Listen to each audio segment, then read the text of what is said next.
النفس التي حرم الله إلا بالحق ولا يزنون ومن يفعل ذلك يلقى أثاما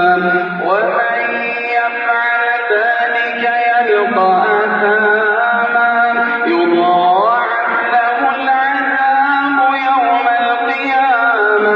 ويخلد فيه مهانا إلا من